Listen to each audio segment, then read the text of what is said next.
학교에서 그 기미 독립선언문을 국어 시간에 배웠던 기억이 납니다. 5등은 자애아 조선의 독립국인과 조선인의 자주민임을 선언하노라. 차로서 세계 만방에 고하여 인류 평등의 대의를 극명하며 차로서 자선 만대에 고하여 민족 자존의 정권을 영육해 하노라. 이렇게 시작되었죠. 우리는 오늘 조선이 독립한 나라이며 조선인이 이 나라의 주인임을 선언한다. 우리는 이를 세계 모든 나라에 알려 인류가 모두 평등하다는 그 뜻을 분명히 하고 우리 후손이 민족 스스로 살아갈 정당한 권리를 영원히 누리게 할 것이다. 끝부분은 이렇게 되어 있습니다. 그래서 우리는 떨쳐 일어나는 것이다. 양심이 나와 함께 있으며 진리가 나와 함께 나아간다. 남녀노소 구별 없이 어둡고 낡은 옛집에서 뛰쳐나와 세상 모두와 함께 즐겁고 새롭게 되살아날 것이다. 수천 년 전 조상의 영혼이 안에서 우리를 돕고 온 세계의 기운이 밖에서 우리를 지켜주니 시작이고 성공이다. 다만 저 앞에 밝은 빛을 향하여 힘차게 나아갈 뿐이다.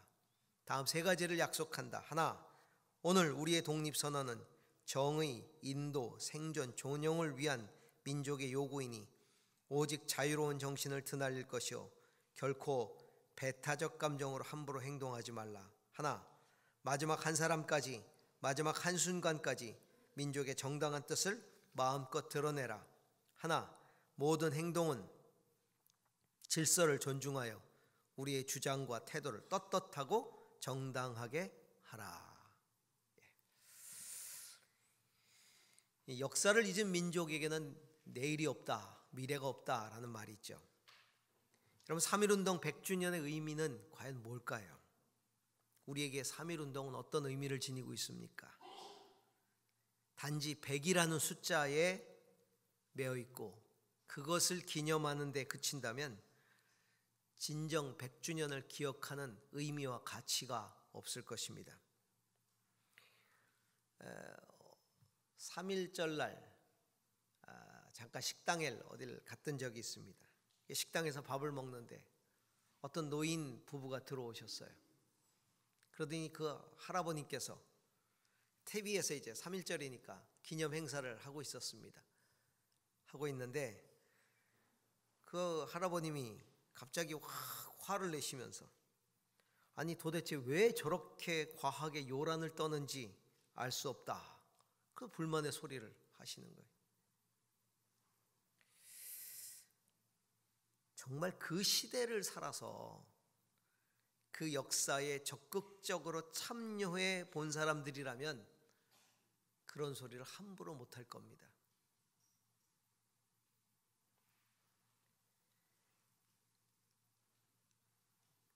우리의 조상들이 1919년 만세를 불렀던 우리의 조상들이 무엇을 기대했겠습니까? 우리에게, 후손들에게. 만약 우리 후손들이 해방된 조국에 산다면 그들의 그 한거를 절대로 잊지 말기를 그들은 원했을 것입니다.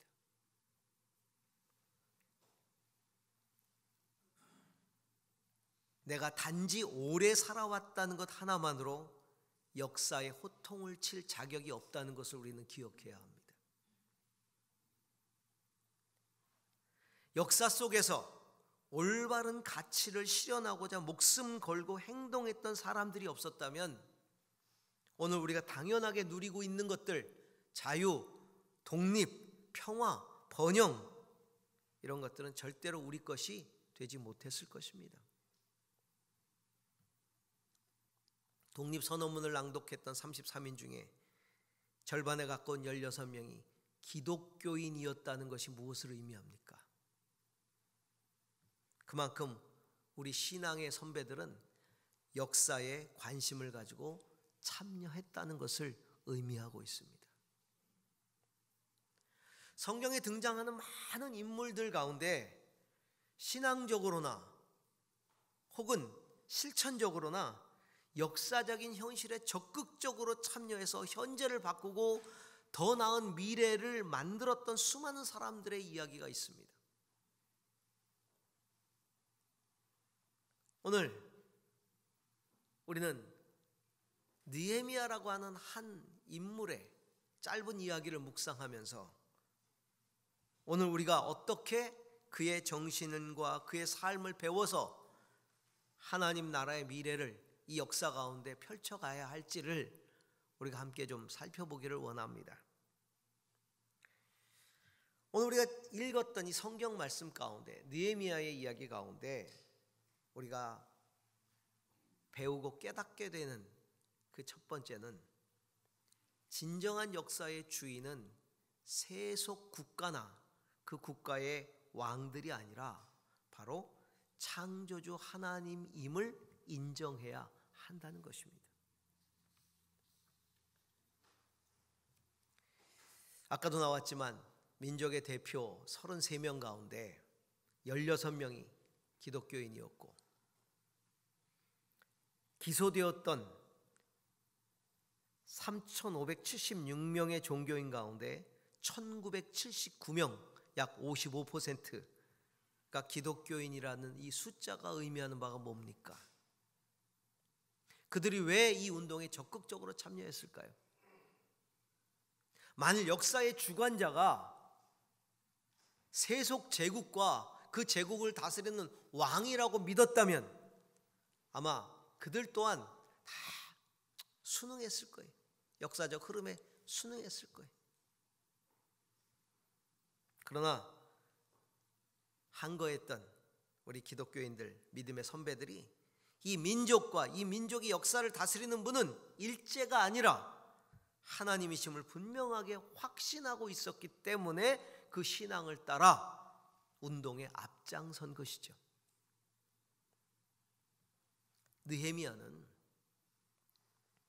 유대가 바벨론의 포로가 되었을 때 나라가 망하고 유다라는 나라가 망하고 바벨론의 포로로 그 백성들이 다 잡혀간 후에 그리고 바벨론이 다시 페르시아에게 망해서 복속된 그때에 그 페르시아 왕 아닥사스다 시대에 포로 가운데 왕의 신임을 얻은 자로서 가장 신임을 얻은 사람이 맡는 직책, 술 맡은 관원, 왕에게 들어가는 술을 다 관리하는 그 관원의 자리에 앉아 있었고 왕이 다스렸던 왕의 치세 20년, 주전 445년 왕의 허락을 얻어서 유태인들을 인솔해서 예루살렘으로 그 포로들을 데리고 가서 성벽을 재건했던 인물이죠. 오늘 우리가 읽은 이 성경은 그 시대의 느헤미야의 안타까운 기도로 시작합니다. 그의 옛 고토, 고향 예루살렘에 황폐한 소식을 접한 후에 이 느헤미야는 하나님께 간절히 기도합니다. 자, 5절 6절 말씀을 다시 한번 보겠습니다. 같이 읽습니다. 아뢰었다. 주 하늘의 하나님, 위대하고 두려운 하나님, 주님을 사랑하는 이들과 세운 언약, 주님의 계명을 지키는 이들과 세운 언약을 지키시며 은혜를 베푸시는 하나님, 이제 이 종이 밤낮 주님 앞에서 주님의 종 이스라엘 자손을 위하여 드리는 이 기도에 귀를 기울이시고 살펴주십시오. 우리 이스라엘 자손이 주님을 거역하는 죄를 지은 것을 자복합니다. 저와 저의 집안까지도 죄를 지었습니다. 오랫동안 포로가 된 이스라엘, 누가 과연 이 민족을, 이 나라를 다시 회복시킬 수 있겠습니까? 과연 회복된다는 것에 대한 희망이나 있겠습니까? 제국에서 제국으로 이어지는 포로 생활, 그리고 식민 통치. 그는 이미 술 맡은 관원으로서 페르시아 제국의 위용을 알고 있었습니다. 그 왕이 얼마나 위대한 인물인지를, 그 제국이 얼마나 힘 있는 제국인지를 그는 역사 속에서 경험하고 있었어요. 그 가운데 유대인이라고 하는 정말 하찮은, 세상에서 보기는 너무 하찮은 족속들, 자기 민족. 그들의 신앙의 주이신 하나님을 찾을 신앙이나 남아 있었을까? 이런 치욕의 역사를 주관하시는 분이 하나님이심을 과연 믿을 수 있었을까요? 잘 나갈 때는 믿기가 쉽습니다. 성공할 때는 믿기가 쉽습니다. 그러나 이런 치욕의 역사를 살아갈 때 과연 하나님이 살아계시다고, 이 민족에 하나님이 살아계시다고 과연 믿을 수 있었을까요? 이 역사를 하나님이 다스리신다고 과연 확신할 수 있었을까요? 이런 확신할 수 없다면 기도하지 않습니다. 왜 하나님 살아계시다고 믿지 않는데 어떻게 기도를 하겠어요? 기도한다는 것은 그분이 살아계시고 역사를 주관하신다는 것을 믿는다는 거예요. 그래서요, 여러분, 믿음의 사람이 기도하고요, 기도하지 않으면 그건 믿음이 없는 겁니다. 살아있다고 믿고 역사한다고 믿으니까 기도라는 걸 하는 거예요. 기도라는 거.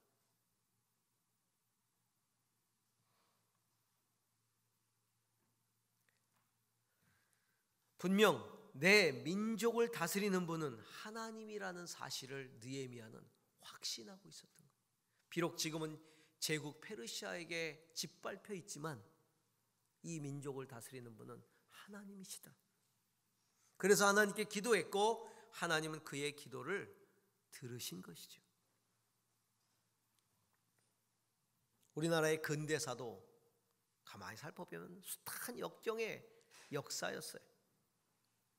식민지 통치, 그리고 벗어나서 해방되고 나서 곧 있어서 일어난 전쟁, 완전히 폐허가 되어버렸잖아요.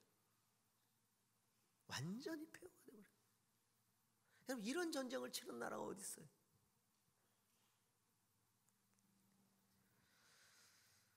물론 신사참배를 결의하고 하나님의 뜻을 거스림으로써 고통의 시간들을 우리가 보냈지만 이 민족의 신앙의 선배들이 역사의 주인이 하나님이라는 사실을 잊지 않고 그 고통의 역사 가운데서도 하나님께 기도했어요. 다스려 달라고 요청했어요. 예배했습니다.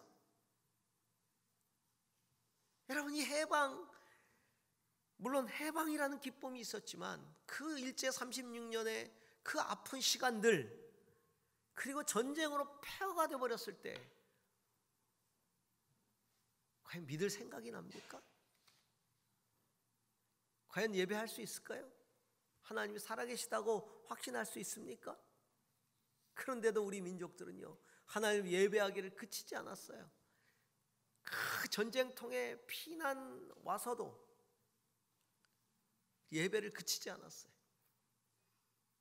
이 제주도에도요, 피난 와서 예배한 사람들이 굉장히 많았습니다.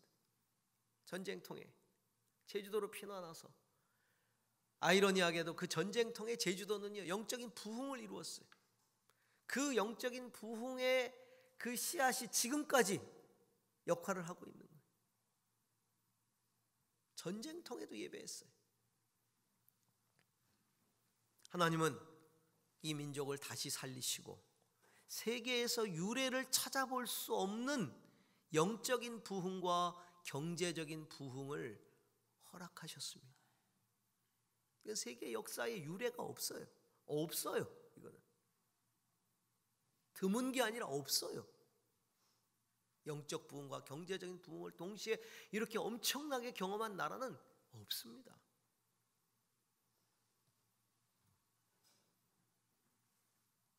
오늘 우리 시대는 어떻습니까? 우리 민족, 우리나라가 여러 가지 난관에 봉착해 있어요. 특별히 우리 교회와 기독교적인 가치들이 세상 속에서 사면 초가의 위기에 접해 있습니다. 이런 상황 속에서 오늘날 우리는 정말 하나님은 살아계시고 하나님은 만물의 주이시고 역사를 다스리고 계신다는 사실을 신뢰하고 기도하고 예배할 수 있는가 하는 것입니다. 그래야 합니다. 그래야 합니다. 그것이 바로 살아계셔서 역사를 다스리시는 하나님이 원하시는 것이고, 하나님이 역사 속에서 일하시도록 하는 과정이기 때문입니다. 그래서 우리는 역사를 다스리시는 분이 하나님이라는 사실을 믿고 그리고 기도하고 예배해야 되는 것이죠. 또한 느헤미야를 통해서 우리가 살펴보는 또 한 가지는 그 역사를 다스리시는 하나님이 정의로우시고 그리고 모든 빼앗긴 권리를 되찾아 주시는 분이심을 믿어야 한다는 것입니다.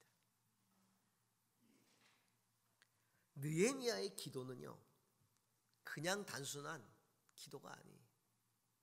하나님의 신실한 성품과 약속에 근거한 기도를 드리고 있어요.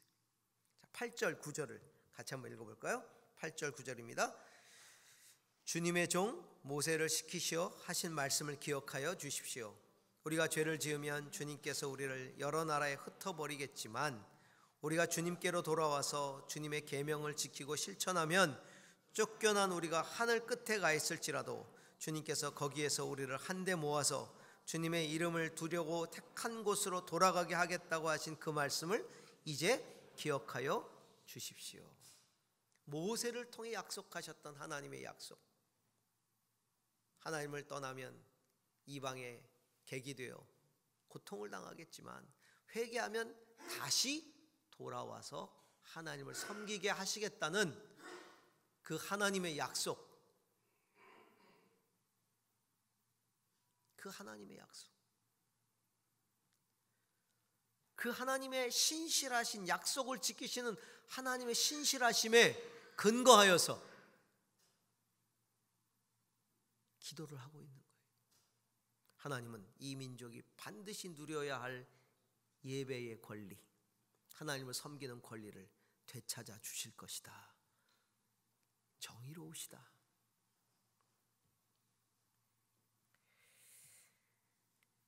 저는 3.1운동에 참여했던 우리 믿음의 선배들의 신앙이 무엇이었을까를 곰곰이 생각해 봅니다. 하나님이 정의롭다는 생각을 하지 않았다면 신앙의 이름으로 참여할 수 있었을까요? 하나님은 정의로우시기 때문에, 그 백성에 대하여 신실하시기 때문에 빼앗긴 권리를 분명히 되찾게 하실 것이고 민족을 향한 하나님의 신실한 약속을 지킬 것이라고 하는 확신이 있었기 때문에 믿음의 선배들이 참여한 것이죠. 우리는 하나님의 살아계심을 믿습니다. 역사를 다스리심을 또한 믿습니다. 그것뿐만이 아니라 우리는 하나님의 정의로우심을 확신합니다. 많은 사람들이 이런 질문을 합니다. 하나님이 살아계신다면 왜 이 숱한 악들이 일어나는가? 악행들이 왜 일어나는가? 왜 두고 보시는가? 왜 허용하시는가? 이런 질문들을 합니다. 신이 과연 존재한다면? 참 우리를 당혹해 하는 질문이죠. 대답하기 어려운 질문이에요. 우리의 삶 속에서도 흔히 벌어지는 일이니까. 우리도 그 이유를 잘 알지 못합니다. 그러나 분명한 것은 이 세상의 악이 하나님이 악하기에 발생하는 것이 아니라는 겁니다. 인간이 악하기에 발생하는 거예요. 이게 분명한 거예요. 악에 대해서 하나님에게 질문하지 마세요. 인간에게 질문하세요.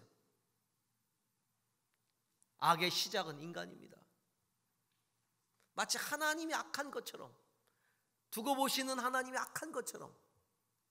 여러분, 악의 모든 시작은 인간의 죄요, 인간의 악함에서부터 시작한 거예요. 인간이 하나님에게 그 질문을 하는 동안 인간은 절대로 선해질 수 없어요. 하나님 그걸 알고 계시는 거예요. 그래서 인간은 선해질 수 없는 거예요. 자기 스스로에게 질문하지 않기 때문에. 왜 이런 악이 생기는지 스스로에게 질문해야 되는데, 또 한 가지는요, 하나님의 기준으로 보기에 악한 모든 일에 정말 우리가 원하는 대로 하나님이 다 개입하신다면 과연 인간이 살아남을 수 있을까요? 존재할 수 있을까요? 인간의 역사라는 게 과연 존재할 수 있을까요? 하나님 왜 개입하시지 않습니까? 이렇게 얘기하는데, 하나님이 역사 속에 왜 직접 개입해서 다스리지 않습니까? 다루지 않습니까? 악을 다루지 않습니까? 라고 우리가 걸핏하면 얘기하는데, 정말 하나님이 모든 인간의 역사에 사사건건 다 개입하신다면 인간이 살아남을 수 있을까요? 존재할 수 있을까요? 여러분, 어떤 인간이 절대선할 수 있습니까? 인간에게 절대선이 존재해요? 인간의 삶 가운데 절대선이 없어요. 인간은 다 상황적이고 상대적이에요. 내가 조금 더 나은 거지, 저 사람보다, 그렇게 생각하는 거지. 내가 하나님 보시기에 내가 선해요? 하나님이 역사에 개입하신다면 나는 자유합니까?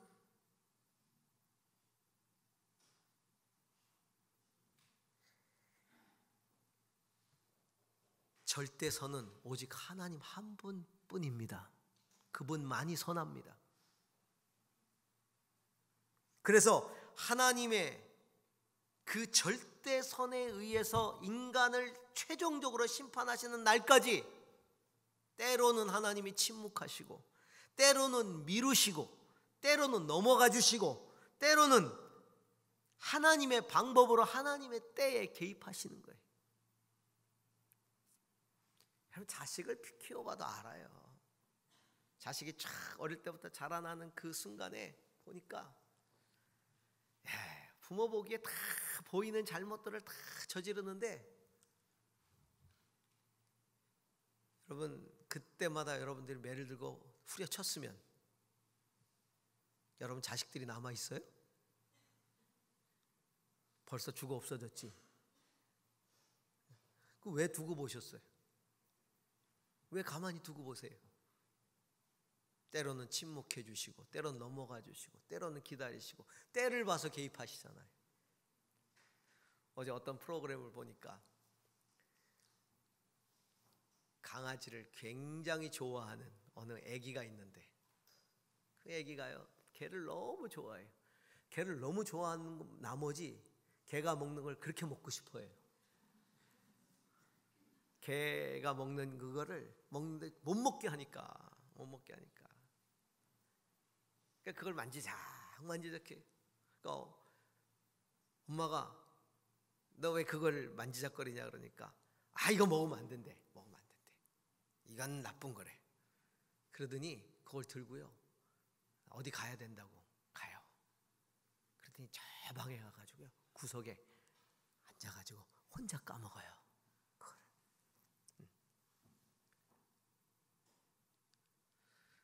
우리가 그러잖아요.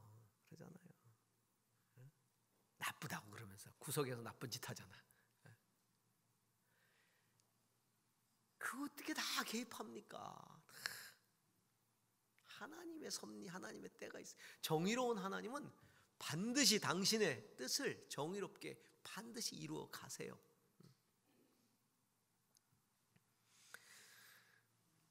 그래서 우리가 신앙인으로서 믿는 건, 하나님은 절대선이시고 의로우시기 때문에 반드시 당신의 때에 당신의 섭리에 의해서 그 뜻을 이루어 가신다는 것을 우리가 하나님의 성품과 그리고 하나님의 약속의 근거에서 소망하고 기도하는 것이죠. 비록 세상이 하나님의 의를 혐오하고 악이 득세하여도 우리는 하나님의 의를 절대적으로 신뢰해야 됩니다. 그리고 기도하고 중보하고 예배하고 하나님의 뜻이 하늘에서와 같이 땅에서 이루어질 것을 기도해야 하는 것입니다. 아멘. 그리고 오늘 본문이 우리에게 가르쳐주는 마지막 세 번째는요, 그 주님의 정의로운 다스리심, 그 의가, 그 나라가 이 땅 가운데 그냥 임하는 것이 아니라 그 하나님의 정의를 신뢰하는 백성들의 실천적인 삶을 통해서 이 땅에 이루어진다는 것을 확신하고 행동해야 한다는 것입니다. 느헤미야의 슬픔과 느헤미야의 그 갈망의 기도는 기도로 끝이지 않아요. 하나님께서 이 역사 속에 개입하시도록, 특별히 자신을 통해 일하시도록 행동한다는 것이죠. 1절에서 4절 같이 읽습니다. 시작. 하갈의 아들 느헤미야의 한 말이다. 20년 길르스올 내가 도상 수산에 있을 때 나의 형제 가운데 하나인 하나니가 다른 사람들과 함께 유다에서 왔기에 이리로 사로잡혀 오지 않고 그곳에 남아있는 유다 사람들은 어떠한지 예루살렘 형편은 어떠한지를 물어보았다. 그들이 나에게 대답하였다. 사로잡혀 오지 않고 그 지방에 남은 사람들은 거기에서 고생이 아주 심합니다. 업신여김을 받습니다. 예루살렘 성벽은 허물어지고 성문들은 다 불에 탔습니다. 이 말을 듣고서 나는 주저앉아서 울었다. 나는 슬픔에 잠긴 채로 며칠 동안 금식하면서 하늘의 하나님께 기도하여. 11절입니다. 같이 읽습니다. 주님, 종의 간구를 들어주십시오. 주님의 이름을 진심으로 두려워하는 주님의 종들의 간구에 귀를 기울여 주십시오. 이제 주님의 종이 하는 모든 일을 형통하게 하여 주십시오. 하여 주시고 왕에게 자비를 입게 하여 주십시오. 그때 나는 왕에게 술잔을 받들어 올리는 일을 맡아보고 있었다. 그는 왕의 술 맡은 관원으로서 얼마든지 절망적인 조국의 현실, 민족의 현실을 외면할 수 있었어요. 외면하고 자기 자신의 안위만을 구하고 살 수 있었을 겁니다. 그 높은 자리에서. 아니, 조국은 엉망진창이 됐다는데 이제 내가 뭐 조국을 살린다고 뭘 한다고 뭐 그게 무슨 역할이나 할 수 있겠는가. 그러면서 그는 현실에 안주할 수도 있었습니다. 하지만 느헤미야는 그런 삶을 선택하지 않았습니다. 조국의 현실을 걱정하면서 사람을 보내서 그 형편을 다 알아오게 했어요. 예루살렘의 형편이 어떤지. 관심이잖아요. 관심. 관심이 없으면 그거 안 합니다. 지금 내가 먹고 살기 편한데. 관심. 그리고는 어떻게 하면 다시 재건할 수 있을까를 노심초사하죠. 느헤미야에 앞서서 고국으로 돌아간 사람들도 있었어요. 뭐 그들에게 다 맡겨두고 알아서 하겠지. 그리고 자기는 여기서 할 일이 있으니까 하고 핑계를 댈 수도 있어요. 그러나 느헤미야는 그렇게 하지 않았다는 거예요. 고국에 대해 하나님의 역사를 위해서는 내가 할 몫이 있다는 것을 그는 확신을 하고 있었던 거예요. 그리고 위험을 무릅쓰고 그 일을 감행했다는 것이죠. 자, 왕에게 자비를 입게 해 주십시오. 그게 무슨 말이에요? 왕에게 자비를 입게 해 주십시오. 내가 이제 뭔가를 하려고 하니까 하나님, 왕이 나를 긍휼히 여기게 해 주십시오. 그 뜻 아니에요. 뭔가 한다는 얘기예요. 왕에게 술잔을 받들어 올리는 일을 맡고 있었다. 왕에게 술잔을 들어 올리는 일을 맡고 있는 그 직책을 이용해서 뭔가 왕에게 내가 할 수 있는 일을 하겠다는 겁니다. 그러니 하나님, 나를 도와주십시오. 그는 위험을 무릅쓰고 왕에게 나가서 고국의 재건에 참여할 수 있는 허락을 받아냅니다. 그리고 물자도 받아냅니다. 그리고 예루살렘으로 향하죠. 유대인들을 데리고. 왜 그 고통스러운 곳에, 절망스러운 곳에 왜 거길 가냐 말이에요. 거기가 얼마나 힘들고 척박하고 어려운 상황인지 이미 보고를 들어서 다 알고 있는데, 알고 있었잖아요. 이미 보고를 다 받고. 그런데 거기를 왜 가냐 말이죠. 그런데 그 길을 그 삶을 선택했다는 거예요. 3.1운동에 참여했던 우리 믿음의 선배들이 다, 기소됐던 그 선배들이 다 그런 마음이었을 거라고 저는 확신합니다.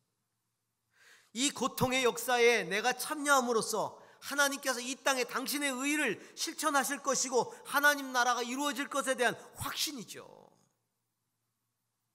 그렇습니다. 하나님은 당신의 역사를 행동하는 신앙인을 통해 이루어 가신다는 겁니다.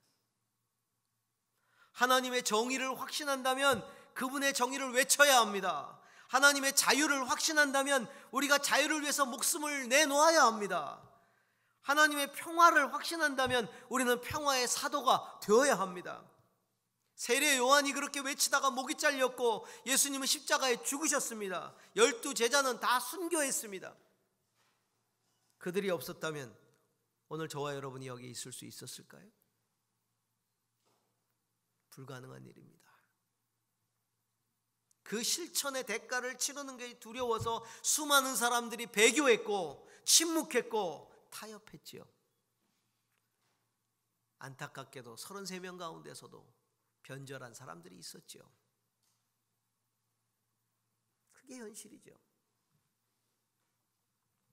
성도 여러분, 오늘 우리 그리스도인들의 역사에 대해 어떤 태도를 취하고 있습니까?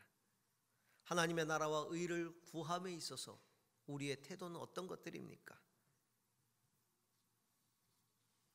그래도 우리는 번영의 시대를 살고 있어요. 헬조선이니 어렵다는 이야기를 이야기하지만 선교지를 나가보세요. 전 세계를 다녀보면 우리나라만큼 사는 나라가 몇 나라 되지 않습니다. 심지어는 선진국에 다녀온 사람들조차도 우리나라가 정말 살기가 편하고 좋다는 얘기를 이구동성으로 합니다. 우리는 가진 게 많아요. 그래서 버리기가 어렵습니다. 그래서 버리기 어려운 거예요. 누리는 게 많으니까. 하나님 나라와 의를 이 땅에 이루기 위해서는 포기해야 될 것들이 많습니다.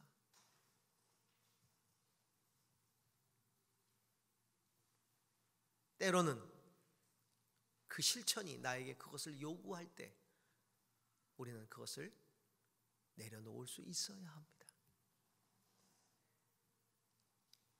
한국교회는 그것을 버리지 못해서 과거에는 신사참배를 했고 현재는 만몬참배를 하고 있어요. 그걸 내려놓지 못하니까. 두려워서. 내려놓는 게 두려워서.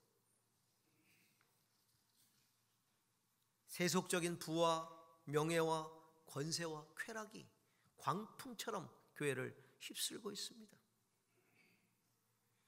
성도 여러분, 이제 우리는 새로운 독립을 선언해야 돼요. 세속적 욕망으로부터의 독립, 혼합주의적 가치로부터의 진정한 독립을 선언해야 합니다. 그리고 쟁취해야 합니다. 하나님의 다스리심을 인정하고 신뢰하십시오. 그분의 정의로움을 신뢰하십시오. 기대하십시오. 그리고 기도하십시오.